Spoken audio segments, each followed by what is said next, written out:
Hebrews 11 is absolutely one of my favorite scriptures. It highlights the fact that the way that you live out your faith, it matters. Not that you say you believe in God or that you say that you're a Christian, but what you do as a result of your faith absolutely matters. And it talks about the faith is the substance of things hoped for, the evidence of things not seen. And then it starts to list, by faith, this person moved and did this. And by faith, Abraham did this. And by faith, Sarah did this. And the one that always gets me is the fact that Joseph, by faith, Joseph said and told the people after they had left where they were in Canaan because there was famine, came to Egypt.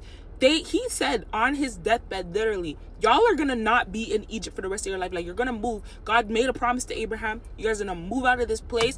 But when you go, even in death, even though I'm not gonna see the manifestation of what God has promised, even though it's not for me to walk in that particular thing, I know that you guys are going to see that, and I want my bones to be removed from this place, because this place doesn't belong to me. This is not the resting place for my bones. I want to go to the place where God has promised. And it blows my mind, okay? It absolutely blows my mind. I think the reason why it blows my mind, you got to be so convinced of the God that you serve. You got to be so convinced in his promises that even if you don't get to see the fulfillment of everything, that because God has promised you, it's going to literally find its fulfillment within your lineage. It's going to find its fulfillment within your legacy. It's going to find its fulfillment to your family and the people who are attached to you.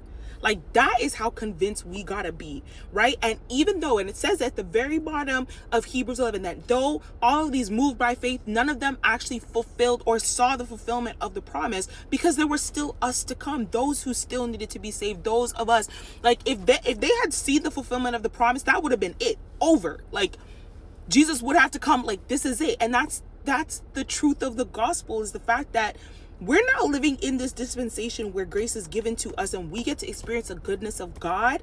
But by faith, these people moved, and it's expected of us that we move by faith, so that those who come after us, until the point where God decides to return, they can experience the goodness of God and they can experience the promises of God.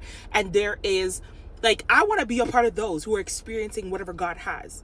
And there are people who literally are walking outside of the promises of God and outside of the things that God has for them because they don't believe and because they haven't moved in faith. And I don't want that to be you, and I don't want that to be me. So yeah, 2 things: move by faith, action over words, and read Hebrews 11. It'll literally change your life.